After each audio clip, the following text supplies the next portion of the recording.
You're listening to Punisher Waterfowls, the Union 0430 podcast.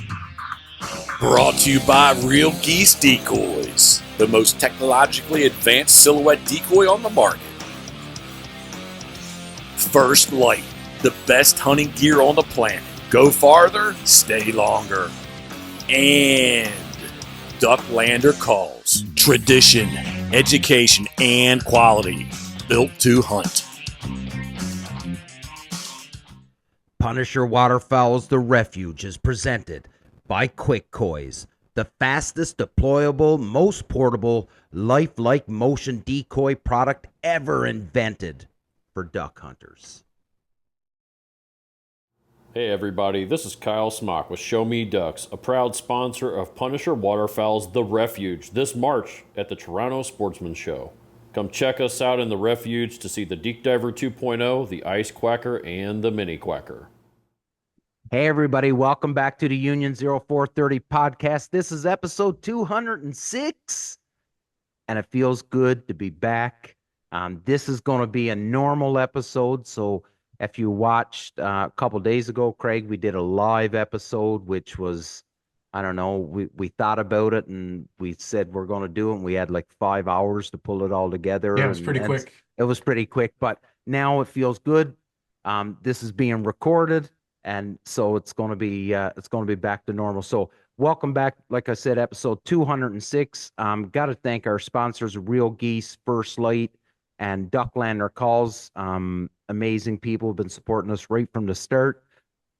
Got to thank them. And of course, the voice of the Union 0430, Captain Jeff Coates from Pit Boss Waterfowl. Thank you. This has been a long time coming and a lot of text back and forth, but I got Brian. Brian, I'm not even going to pretend to say your last name, buddy. Yeah, it's a lot more simple than it looks. It's just Halbeib. Oh, okay, Halbeib. Yeah. So Brian Halbeib. The B's silent at the end, and old German name, and there you go. Yep, there you go. So we got Brian Halbeib on, and Brian's got his own podcast called Migration Waterfowl, and we're going to get into that. So, but welcome to the show, buddy. Like I said, it's been a while. We've been texting back and forth, and I was out west, and you've been traveling all over the place too. So, you've been a busy guy too. Yeah, Damien, I appreciate you having me on the show. Congrats on 200 episodes, man. That's impressive. Thanks, good to buddy. see you keeping it rolling, and enjoy listening to you. And it's great to be here to talk to you. Yeah, no, buddy. I appreciate your patience with me too when you're like, "Hey, we should do it." Yes, we should do a show, but you got to give me some time to get back. Yeah, you're a little busy. Yeah, but no, I appreciate your patience, buddy, and you wanting to come on and chat with Craig and I, two schmucks up in Ontario, Canada, and you know, but it's awesome. But before we get too carried away with stuff, I did want to, thank you personally, and that is, your ex-military, and we're coming up on Veterans Day or Remembrance Day in Canada, but Veterans Day down in the U.S. I thank you for your service, but also, you're a police officer, you're a first responder now, and people always say to me, I could never be a soldier or something, or I can never deploy overseas and shit like that, and I'm like, fuck, I could do that standing on my head. I could never be a cop. Like I could never be a police officer like that. And Philly, too bad Philly is not here tonight because I know he's dealing with some stuff back in Toronto right now. But I couldn't be a cop, so I thank you. And on behalf of the residents of Pennsylvania, I'm going to say thank you on behalf of them. I appreciate that. Yeah.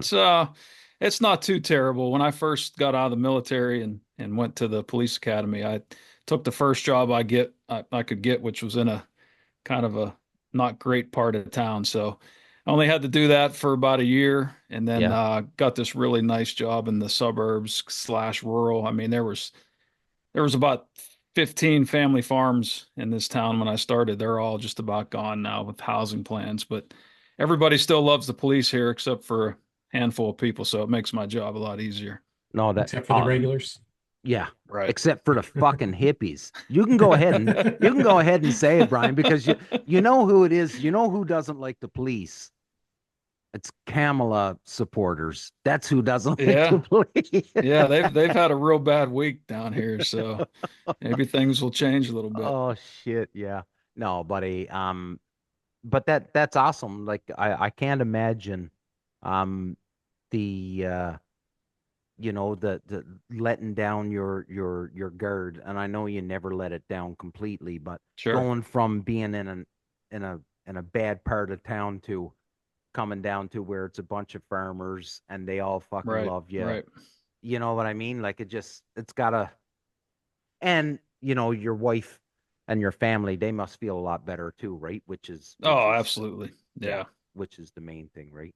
absolutely. Yeah, you can't let your guard down. You got to take it serious. And, I try to let the younger guys handle all the heavy lifting nowadays, but you still got to, Yeah, pull up to the same business that you've answered an alarm at, a false alarm for the past 28 years. But yeah. you don't know when someone's going to come out of that door. So you got to That always be ready. yeah, absolutely. Complacency kills, right? Absolutely. So no, I appreciate everything you're doing, buddy, Thank you. on behalf of all of us here. And you know what? We don't really say it to Phil enough. We bust his balls all the time, but we don't thank Philly enough. Yeah. But we should be, but I'm not Yeah. gonna ever say it to his fucking face. No, I'll send him yeah, an we can say it email or now when he's something. not here. I'll send him Absolutely. an email, but I'm not looking him in the face and saying it. Yeah. No way.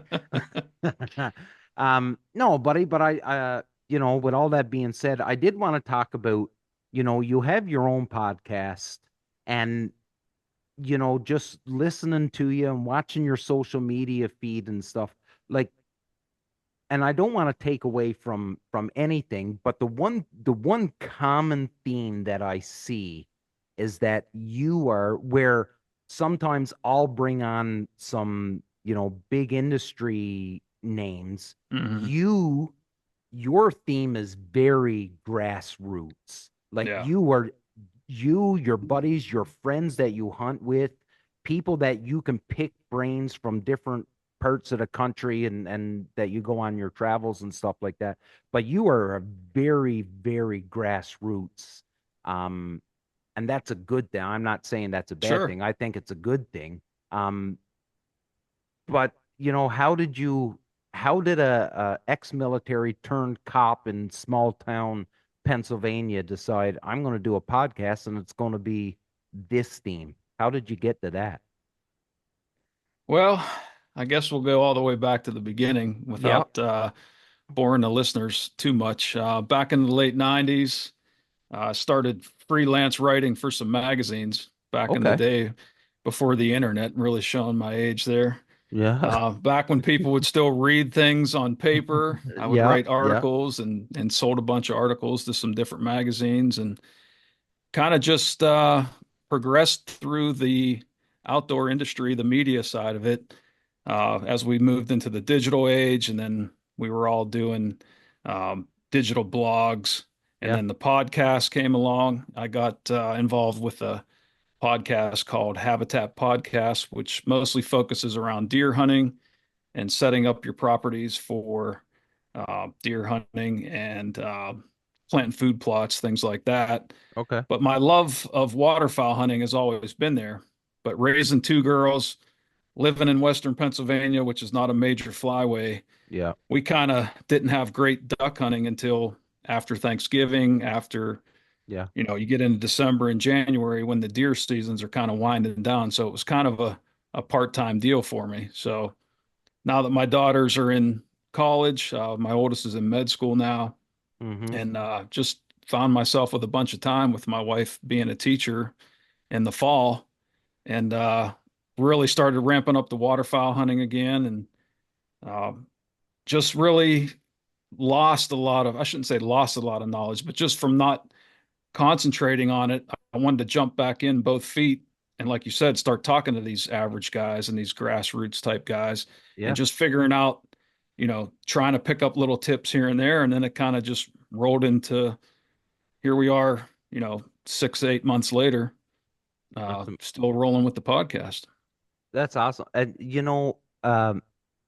we'll keep rolling with this, but there's something that I picked up on what you were saying there, and it's something that we've talked about on this show a million times, and that is the whole, this whole social media, um and getting yourself out there in the social media world, and everybody. So when you're an 18-year-old kid now, you think you need to be sponsored, and you need to be wearing First Light or Sitka, and you need Hmm. to have 20 dozen decoys, and it's all supposed to happen like that.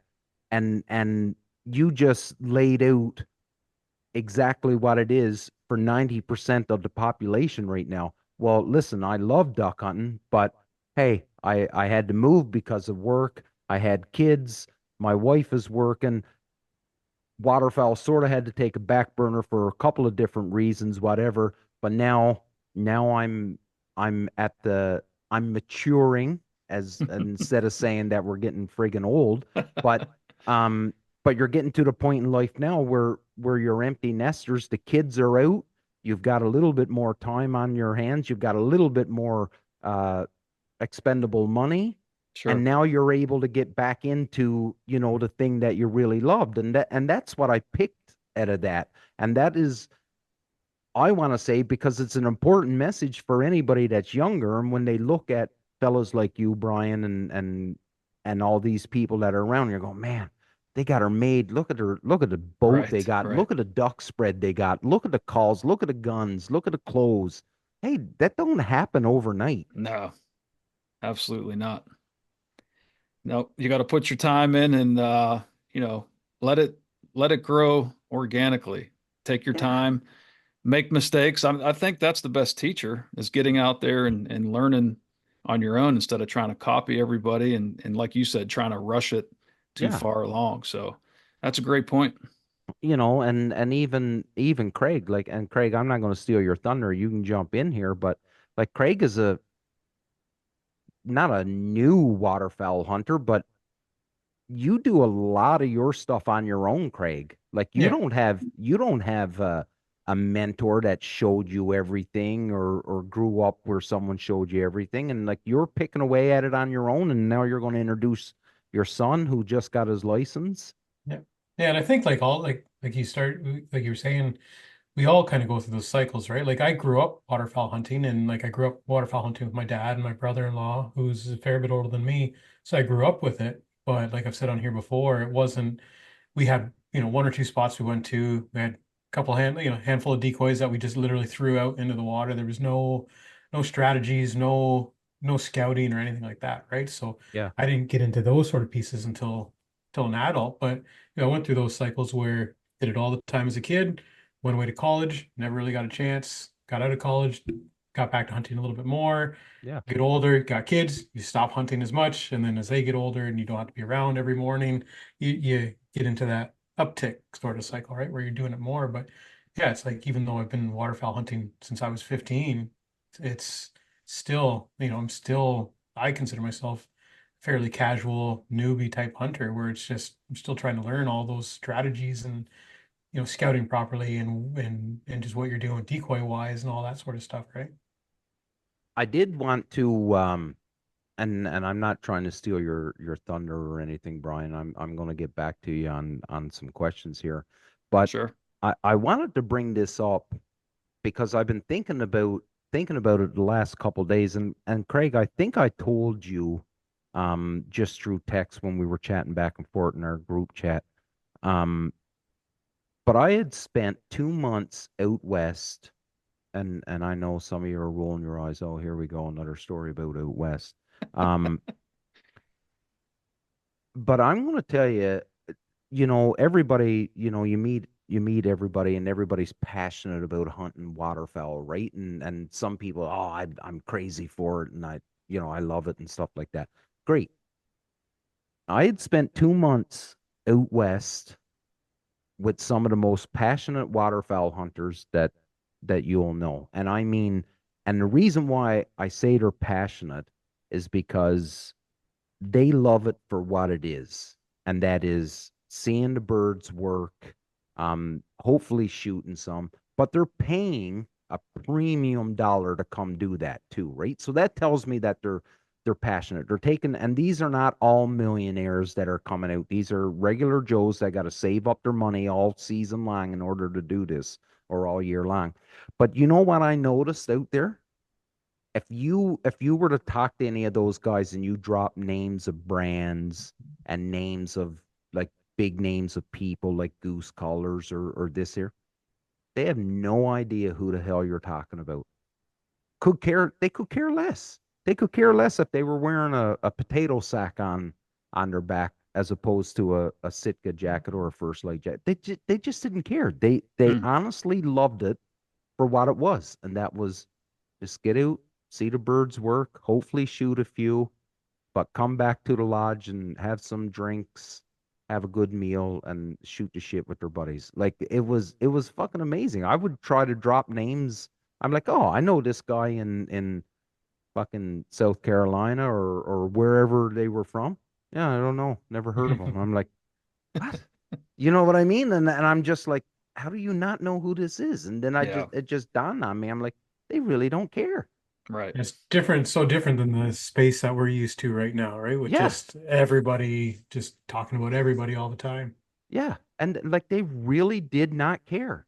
They just loved hunting birds and that was it.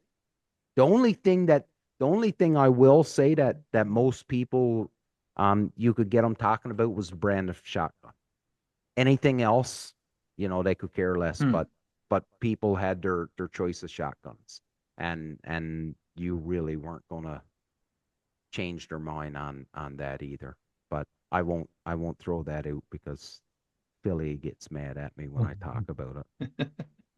But anyways, Brian, no, back to you, buddy. So, the podcast, see, this is what I'm talking about, tangents. We end up on them all. That's all right. That makes for a good show.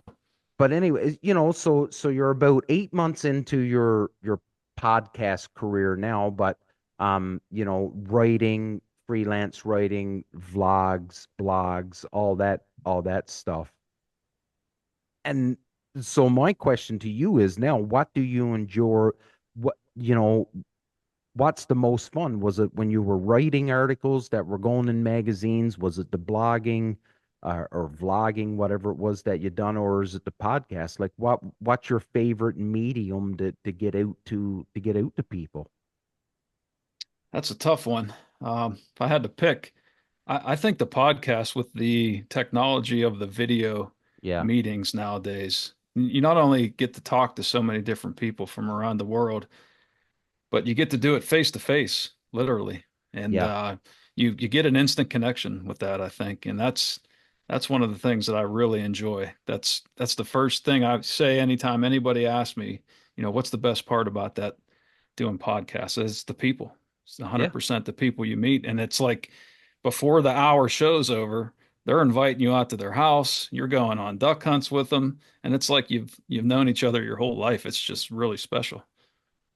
It is. And Craig, you bring it up all the time where you say, um, you've heard me mention that people are just good people that come on the show, but Yeah. until you started coming on the show, you didn't realize just everybody is just they're just good people. Yeah. And You yeah, know, like with doing the podcast, it's like just the connections you make with people that you would have, there's no chance that you would have connected with them otherwise. For sure. yeah. And I agree. This whole video thing where you can, talk to someone face to face. Yeah, I get it. You're in Pennsylvania and I'm in Ontario. Um, or we're in Ontario. It's not face to face, but it is face to face. I'm Right. looking at you. I'm looking at you in your home. I'm seeing you as real as real can get, right? Sure. And Absolutely. and I think that's where there's a comfort level with this whole thing. So when people start saying, "Hey, listen, why don't you come to Pennsylvania and do a hunt with me, or why don't you come to Ontario and do a hunt with me?" I think the face to face, the video, I think that's the breaker of the tension. Agreed. You know what I mean? Once you can look somebody in the eyes and you can chat with them, you get a good feeling about a person, right? And you can Yeah. you can decide then, hey, you know what? He's a good dude. Right. I don't know. That's just me. I've been blessed, we've done this show 200, well, this is 206 episodes. Um, and every time I get a new guest on, I'm still blown away by what a good dude. Just a good, like somebody I actually I want to hang out with that guy. I Yeah. want to go hunt with that guy, Says a lot about our sport. That's Well, great. it do, but then I'm on the other side sometimes, Brian, too, because I see another side of people that the minute that there's money, and listen, I'm not going to stand here or sit here and say I'm not trying to make money. Of course, Mhm. I'm trying to make money. Sure. Um, and you know what? I'm trying to make money, but I'm not willing to lose a friendship over money. Right. So, but some people, when it's money, that's all they see, and unfortunately, there's some bad that comes with that, right? So I see both sides of it. I see the really, really good side of people that just love hunting birds and welcoming, and when you meet them at the duck blind or at the boat ramp, they're just, hey, how'd you do? And they're genuinely happy for you and all that stuff. But then I see the other cutthroat side of things, and it just, I don't know. I Unfortunately, we're human beings and we focus on the negative more than the That's positive, true. right? So I think I need to look at it with a more optimistic viewpoint, as opposed to focusing on the few bad apples. Another Mm. But I tangent. think the cool thing too, like with the whole podcast and YouTube atmosphere, is it's different when you're looking at a brand or a company who has the more classic TV show, right? Because it's big, it's flashy, they've got the big sponsors, and it's a big production. But now it's like anybody with just a little bit of passion can just That's spend right. their spare time doing something like this. Like watching some of your videos, Brian. Like it's, you're still working full time, you've got a family, but you're taking the time to, first of all, go out there, do your public land hunts, take your various bits of video, and then you got to sit down, edit all that, put all that Yeah, good together. point. And it's like, yeah, it's that little passion project sort of thing. And I think there's just more and more of that in this atmosphere and in this setting. And I like that. Like, and we've Sure. talked about a lot before, it's that more relatable, more genuine. And it's nice that there's that variety out there. You can watch the big flashy stuff that's a lot of money's behind it, or you can watch the guys that are just kind of slapping something together because it's something that they want to do with their spare time. Yeah, and that's a good point, Craig. So Brian, I'm retired, so I'm not working full time, but for you, you're still working a full-time job. Your wife is working a full-time job. Yeah, you're an empty nester right now, but you still got you still got kids that you're still responsible for them. So you're Oh you're yeah. still you're still fooling with them, right? So, and then in your off time, in your downtime, when you're not hunting, when you're not doing all the other responsibilities as a husband and a father, now you're trying to put a show out to Right. try and entertain people, because Hmm. ultimately that's what you're trying. Like, you can call it what you want, and you could say, well, hey, listen, I'm looking to make money, I'm looking to get some sponsorship deals and all of this, but at the end of the day, your goal is that you're going to produce a show, you're going to produce an episode, and however many people listen to it, you want them to be entertained, and you want them to say, that was a great show. I learned something out of that. Definitely. And you know what I mean? So, Hmm. um, it is, Jesus, we're getting really philosophical here tonight, fellas. Like, we're really getting into the weeds of it tonight. But it is really cool because you're taking your spare time to produce something that you're just hoping people enjoy, with probably next to no return on, right now. Yeah. If you break it down for the Yeah, time you put in it, sure. And that's, something that I run into people all the time. They're like, I really want to get into the hunting industry. I really want to start something like you're doing. I want to make some money and make a living off of it. And it's like, well, this ain't it, buddy. No, This ain't it. no. There's I And remember even more talking. so up here too, right? Because it's Oh, like it's not near the same thing up here as it is Yeah. in the States, right? Like it's oh just no. not the industry. It's not the same sort of giant. You got But to do it for the right reasons. No question. And whether it was through my writing or when I was involved with magazines and things, it was always about telling a story. I yeah, just like to tell my story, and there's going to be people that enjoy my story, and there's going to be people that don't enjoy my story. So yeah, it's going to be great to look back on all this stuff when I'm older and show my grandkids, and good Lord willing. yeah. And that's really what it's all about for me. If somebody wants to come along, if a company likes what I'm doing and they want to invest in me, all the better. But Yeah. that's not what it's about. No, no, absolutely. And let's talk more. So migration waterfowl. So, I sort of kind of touched on it with the theme where you try to keep it as grassroots as you can, and you're really just hanging out with it. And this isn't a slight, but you're hanging out with the average Joe. You're hanging out with dudes that just absolutely love it and they're doing it for all the right reason, hunting public land, like Craig said, the whole bit. And yet, you've been in Nebraska, you've been to Kansas, you've been all over the place. Like when we were chatting when I was out west, I think you had just returned from, I think it was Kansas. You were on a teal hunt, Right. and like you were just, man, I had such a great time. We Yeah. got into the teals, and that was just through text. We weren't, you know, talking on the phone or anything. And I was like, Jesus, this guy had a fucking blast. Like, and I can tell just from Oh the yeah. way that you're writing me. I'm like, this guy had a blast. He was shooting teal, and you know what I mean. Um, so I guess really the long-winded way of me asking is this, so what drives you to keep going and keep doing this?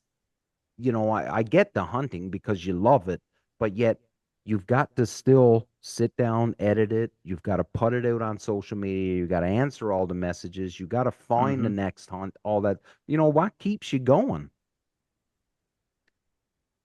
It's got to be the passion for waterfowl hunting. I mean, it's just, you know, the people that shared it with me. My dad was a deer hunter and a small game hunter, and we did some upland bird hunter, but dad wasn't a waterfowl hunter. So I had some friends that introduced me to it later in life, and I'm sorry I waited so long. So part of that is, we talk about numbers dwindling, and some people are like, well, that's good. I won't have to have as much competition, but we need to attract new people, not only new people, but the right people.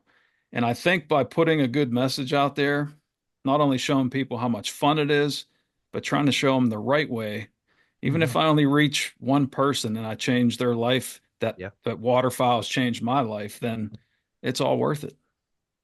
Would you, and this is an opinion I have, and I brought it up to a bunch of people, and I get different responses when I say this. But when you're talking and when you're saying things like we need to recruit the right people, and we need to bring more people in, because we do. Uh, The duck numbers are okay, trust me. We need more hunters, right? But um shit, I lost it, boys. I lost my Oh train of no, thought. it'll Yeah, come I back. lost them. Yeah, it'll come back. It'll But come we've back. but we've talked about the same thing you just said, Brian, before, where the right people, the right way, things like Hmm. that. And because we see it on Facebook all the time, right? There's always those guys out there that they just sound like idiots, or they're new or whatever. But again, it's like maybe they just don't know better, right? It's Yeah. so many people that Yeah. just got into it on their own, or maybe a couple of buddies got into it later on in life and don't have that family Sure. background with it, right? So Hmm. yeah, being able to have those connections and just that camaraderie and being able to build those relationships and those ethics kind of, and ethics are tricky because everybody's Right. ethics are personal, but at least being able to have everybody somewhere on the right page, right? Absolutely. I still Yeah. haven't got No, one. nothing. Nothing. Thanks for trying though, Craig. Yeah, I tried rambling to see if maybe something would. Oh no. Fuck. Never mind. Gone Sorry. again. Yeah, gone again. It was starting. It really had to do with the fact of, your duck numbers and recruiting. Oh, that's what it was. So I've asked people that, do you find that the chase, the waterfowl, the duck chase, the goose chase, whatever it is the most intimate of. I'm not a deer hunter. I used to hunt moose with my dad back home and stuff, but I'm not a big game hunter. I hunt ducks. That's what I do. But I always tell people it is the most intimate hunt that or pursuit that you can do, because it's not a one and done like a deer or elk or Sure. bear, like the big game, right? You're actually calling, and they're responding to you. You're setting your spread, which changes constantly. Would when you're recruiting people and you're trying to talk people into, hey, listen, you need to try this. Is that something that you say in a roundabout way, that, listen, you're not going to get more interactive with a hunt than if you're hunting ducks or geese? Yeah, for sure. Especially Pennsylvania. There's such a tradition of deer hunting here. Mm-hmm. And most of my friends are deer hunters, and a lot of them have never waterfowl hunted. And they've been doing it for 20, 30 years. We're getting up in age now, and they're like, I'm just really getting bored. I go and Yeah. sit in the stand 2, 3, 4, 5, 6 days in a row and don't even see a deer. Yeah. And it's lonely, and you have to be quiet, and you can't move, and you've got to, the whole gamut, Yeah. trying to keep your scent down, just everything.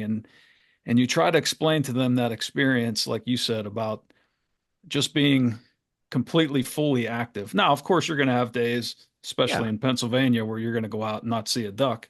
Yeah. But just the whole system of going out, putting out the decoys, you're trying to interact with the ducks in that way, or the geese in that way, putting out shapes of their own kind, and then Yeah. talking to them and trying to read their habitat and where they want to be. It's such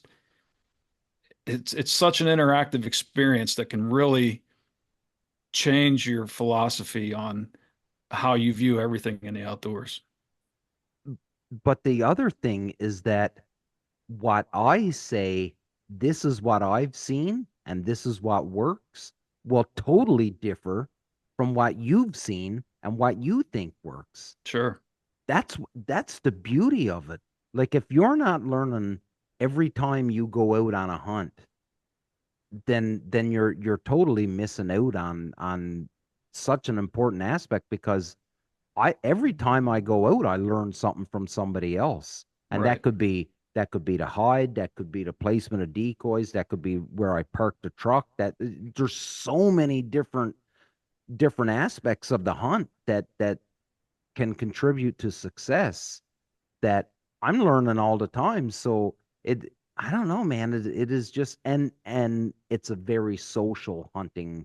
You can Yeah. sit, back in the day when I smoked, like, I'd just be sitting in my layout blind smoking cigarettes, and someone would go, "Yeah, there's geese," and I'd put my cigarette out and close up the blind and shoot some geese. It was Right. just Right. such a social.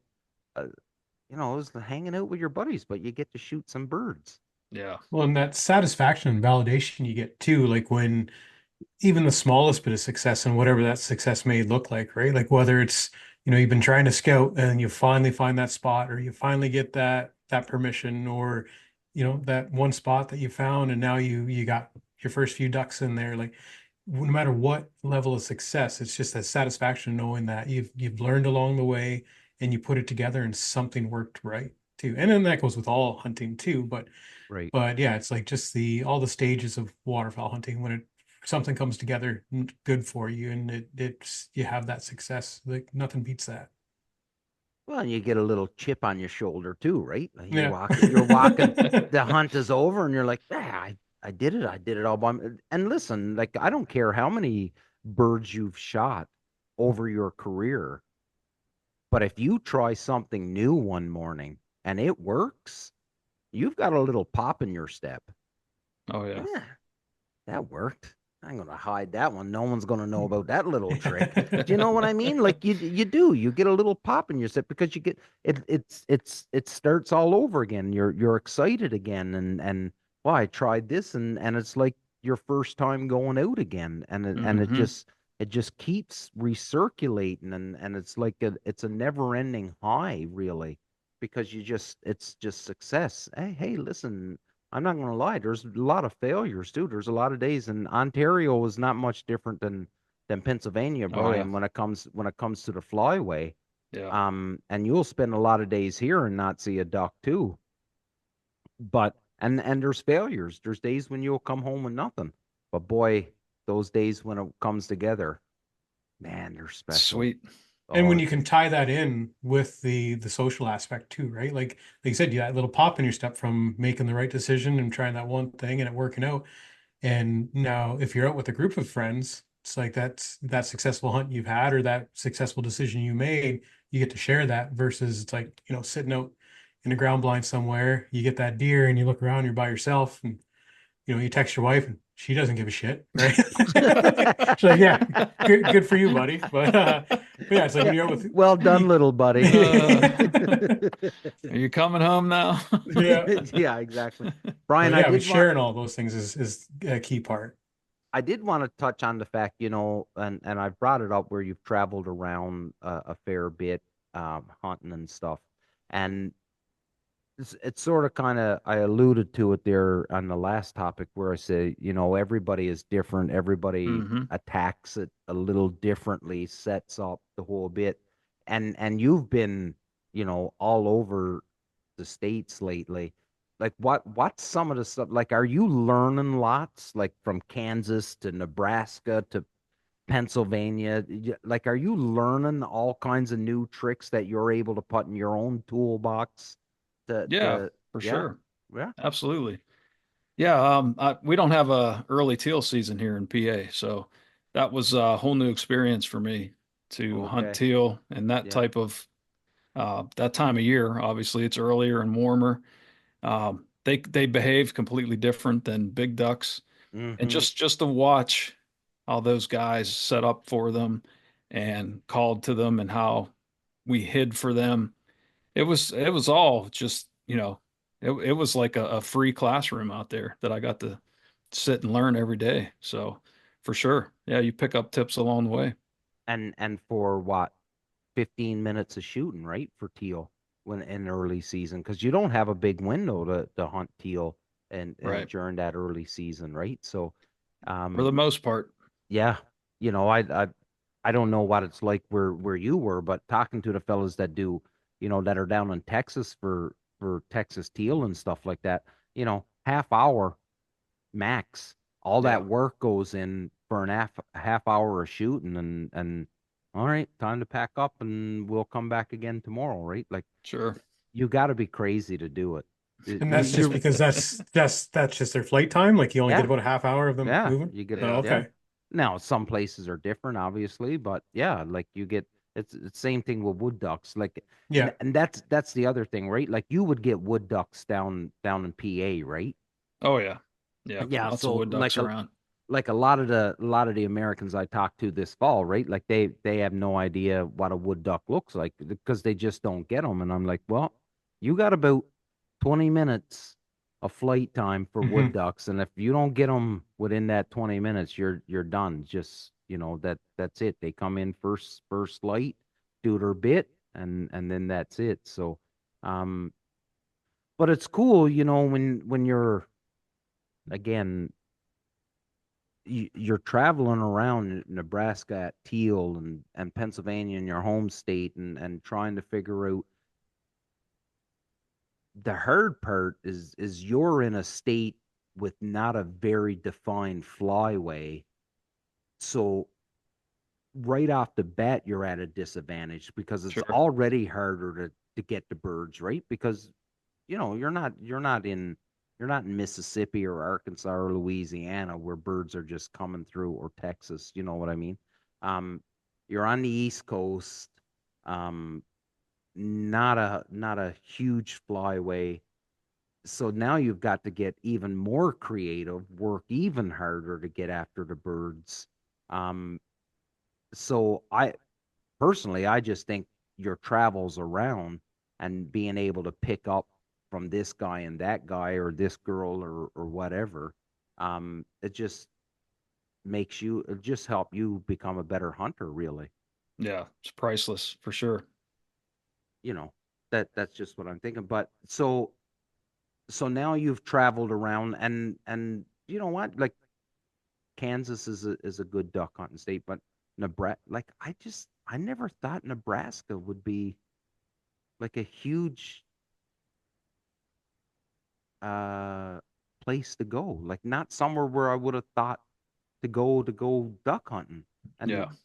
And I'm not well traveled and I don't know everything of it is about the states and the flyways and stuff, but Nebraska is not one of those states that I would have been like, yeah, let's go to Nebraska to hunt ducks. How was it?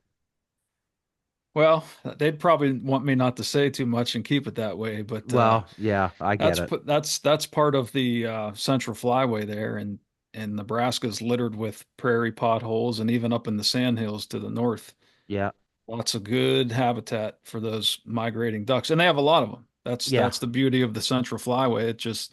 It's a different area and just a different world from what I'm used to. So yeah, of course. yeah, but they have their struggles too, like after teal season early on until they get the bigger pushes for big ducks. It could Hmm. be a lot of work for them too. So it's still not your um, more well-known flyway areas for Right, sure.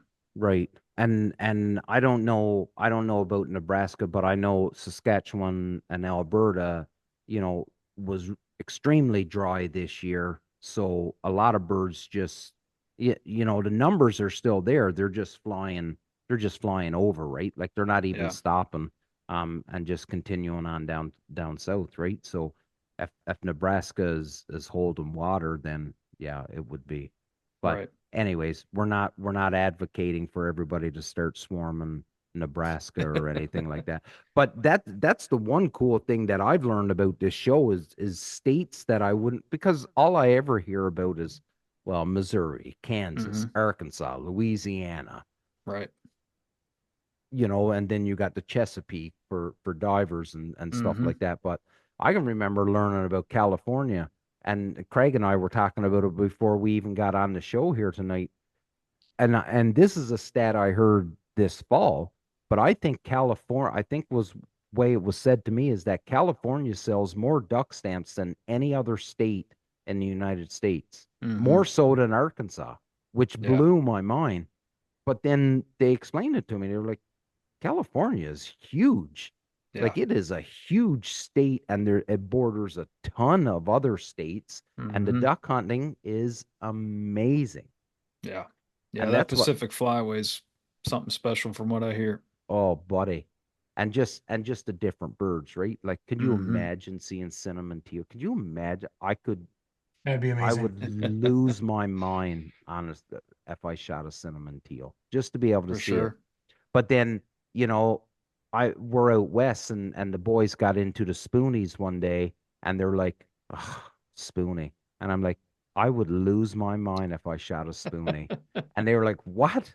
And I was like, I've never shot a spoonie, and they're Oh, just one in like, like yeah, if they're in full color and everything, like they're a Oh gorgeous my bird. gosh. Yeah, for but I've sure. never, I've never shot a spoonbill, never ever, and I'd lose my mind if I shot one.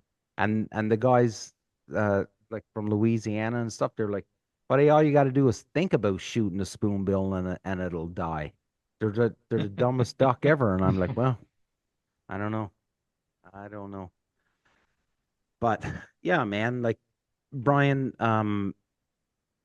we are getting close, and we've rambled on, and sometimes I feel that I get rambling on, and I don't give the guests enough time to really talk about their own bit. So I did want to open up the floor for you to kind of pump your own tires about your own podcasts, and to talk about what you are doing. I know I've asked some questions, but sometimes I don't ask the right questions, if you know what I mean. So, Yeah. like take a couple minutes and talk about your own podcast and let everybody know, because I do think that the podcast world is growing, and finding good content is important to find, and especially when it comes to this world where ethics and people doing it for the right reasons. So finding good content is important. So go for it, buddy. Sure, I appreciate that. Um, just to touch on what we talked about, um, having less well-known people on that touches on, sometimes on social media and hunting media, we get into a cycle where we're all talking about the same things all the time, over and over. And it's like, okay, this is the tactic that you have to use. This is, you got to shoot a 20 gauge now, and you got to do this and you got to do that.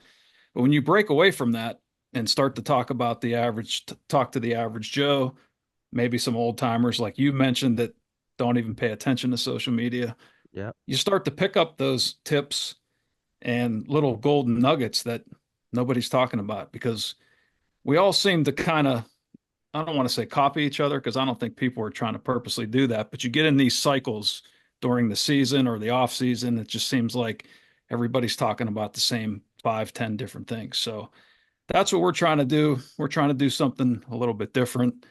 Again, I'm not from a major flyway. Western Pennsylvania is no waterfowl mecca. So I'm just trying to put a little bit of more different information out there to maybe encourage some people from some lesser known waterfowl areas that, hey, you can be a duck hunter too, just because you don't live in Arkansas or Yeah. Louisiana or Kansas.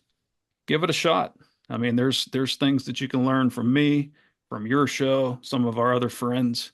Hmm. Um, just get out there and do it. And just trying to bring some interesting guests and some interesting content, not only on the audio side. We got the YouTube channel going now. Going to be sharing my scouting tips. Oh, I've cool. I've recorded a couple of scouts in Pennsylvania, a couple in Ohio, just to show people, like I said, this is kind of what I do. It kind of works for me in these tougher areas. So yeah, that's basically it. Just to keep telling my story and enjoying the hell out of it along the way. But I think that's such a huge message to put out, is that um you're not in Arkansas. You're not shooting flooded timber where birds are just piling in on top of you. Like you really do have to work for it. And you really do have the knowledge for the scout and to find where the birds are, and the whole bit, right? So and I think that's important, because how many times do you see those reels where it's just birds falling out of the sky? Yeah, That for that is sure. so not typical of an everyday duck hunter. Right. And if it is, you're blessed, because it's not, certainly not that way for me. Yeah. With so much information out there, so many shows, so many podcasts now, like people are looking for something that they can relate to, something that speaks to them. So again, having that variety of stuff, like, if you have a young person or a new person that's getting into it and all they're seeing are the shows where there's just ducks everywhere, and there's like, on scouts, like fields are loaded with birds and there's birds just falling out of the sky all the time. And if they're out driving around and their skies don't look like that or their fields don't look like that, then think, okay, well, there's just no point in going out. Right. I'm not gonna find it. So having a variety of shows where you're seeing things like that, where it's like, yeah, okay, like I went to this little pond, there's a pond here, doesn't mean there's gonna be ducks. Went out, shot two birds, like letting people know that that's normal, Yeah. right? Like, so they see stuff like that, they can relate to it, and just, yeah, having that variety of information out there is important. So Brian, I'll ask you this, and this is I really would like your honest opinion on this. So obviously I have the podcast, I run my own social media, the whole bit, right? So I'm doing videos, and Craig just talked about it, birds are falling out of the sky and stuff like that. Hmm. Do you think, and me being part of that problem too, because I'll put videos up with just from coming out west where there's just clouds of birds and then birds falling out of the sky. Like, are we setting up the new hunters? Are we giving them a false sense by saying that when they when they decide that they're going to get into waterfowl hunting and they go to social media and that's all they see 1,000 birds working, and are we giving them a false sense? Because what you're doing, you're giving a very real, look at what it is. Hey, listen, I'm not in a perfect flyway. Things are harder here. I've got to work harder. Yeah. Like social media is great, but it could be a problem. And right now, maybe it is a problem with the way that we're advertising our sport, our passion, by just showing these rainouts. What do you I'm think? sure I'm sure there's probably extreme examples of that where you might be onto something, but shows like yours are different because you're honest about where you're at in Ontario and you're honest about, hey, I'm going to take some time off and drive 10 hours west or whatever it Yeah, is yeah, because I yeah, want to experience that. And I think that's good too, to show people like in my situation, hey, you might have a rough season here in Pennsylvania, but guess what? If you save up for a little bit, yeah. go out there and experience that. And then that gives you a different appreciation for Yeah, another fair. aspect of waterfowl hunting. So, yeah, I mean, like I said, I think there's probably extreme examples where people aren't doing it the right way, but for the most part, I think it's good. I think it's good to show lots of private hunting and clubs where guys are hammering them. I think Yeah. it's good to show the guy going out on public and struggling. I think it's great to show all of that. No, good point. And being able to give the whole broad spectrum Right. probably is good because hey, listen, as much as people complain about um the big money duck clubs, man, I wish I was part of a big money duck club. I don't think there's many people that, if given the chance, wouldn't go out for a day and enjoy it. Oh, buddy. Ah, Yeah, it just looks like a great time. Just for looks sure. like a great time. What else? Craig, I know I've did a lot of talking, buddy, and I haven't really opened the floor up for you. And I know you were watching some of Brian's videos and stuff, so I'll open the floor for you in case, you had something you wanted to talk about. I think just further to what you guys were just saying, that, and we've talked about it before, where there's seems to be more of a push towards the realism and people sharing the story that goes along with the hunt, whether good or bad. It's like, yeah, well, here's our giant pile of birds, but here's the clips of what went into it. Right. Or like, even like one of my recent posts, I think it was, where I said like, here's the footage I got of me actually hitting birds, right? Like I can't show you the last 2 days because I don't have any good footage of me actually shooting a bird. And but I think more and more people are doing that. And so, but I think it's important to do that as well so people understand. And again, because if people are just being discouraged all the time by seeing that and then not producing that themselves, then you're not going to grow the community, right? Yeah. I I put a video up on the YouTube channel last month, and it was my first solo duck hunt. It was a duck and speck hunt in Alberta.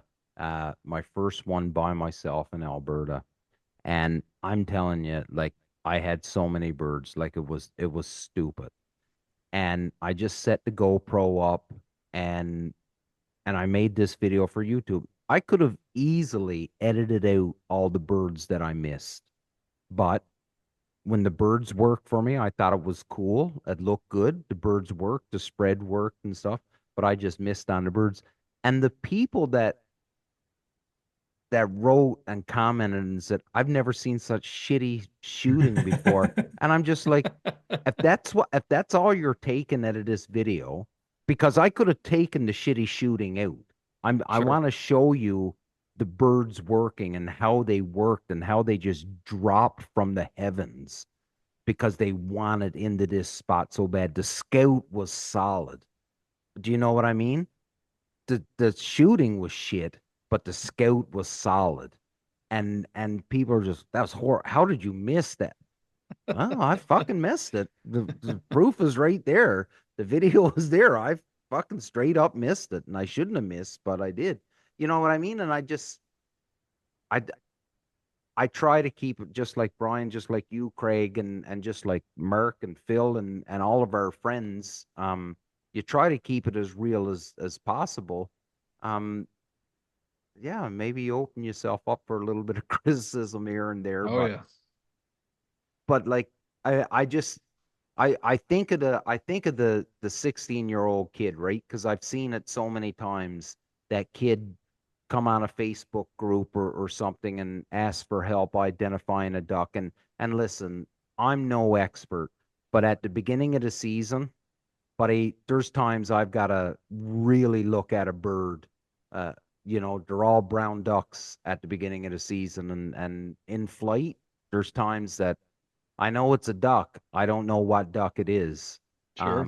You know what I mean? And I see those kids and I see them get raked over the coals because they ask a question, or when they put a video up of them calling and people losing their mind. So I try to keep it as real as I can, without making myself look like a total numpty. But um, I think we need to show the new people that are coming into the sport that, listen, it's okay to do things backwards sometimes. Like you said, Brian, it's all about learning, right? So as long as you Yeah, can learn, then you're winning, and that's the way I look at it. absolutely. Um, Ladies and gentlemen, we're around about that 60-minute mark, and we've tied up enough of Brian's time here tonight. So we'll do a quick round table and we'll end it, but we'll go Craig to you first, buddy. It was good talking to you, Brian, and I look forward to listening and watching more of your stuff. And yeah, just good to meet you and chat with you tonight. To you, Brian. Yeah, thank you guys. It's great talking to you guys in person and feel like I know you a little bit better. And thanks for your time, including me on your great show. I've been a long time listener, and congrats again on 200, buddy. No, I appreciate it, dude. And you know what? I really do appreciate what you're doing. I appreciate the fact that you follow us, because that blows my mind every time somebody says that they follow the show and they listen and stuff like that. But I appreciate all the things you're doing, both on your personal side of things and your professional side of things. I really do appreciate everything that you do, buddy. And um and this is an open invite. Come on the show whenever you want. Appreciate it. All you got to do is say, "Hey, Dame, I got a topic I want to talk about it. I did it on my show. I got a bunch of feedback. Let's do it on yours." Um, Awesome. yeah, I would love any time, buddy. You've got an open invite. Um, Thank you. yeah, it's always there. Ladies and gentlemen, this is Union 0430 podcast. We're not experts. We'll never pretend to be experts. We're just a bunch of friends that love talking waterfowl hunting and hanging out. Until next time, big love. Surround yourself with good people.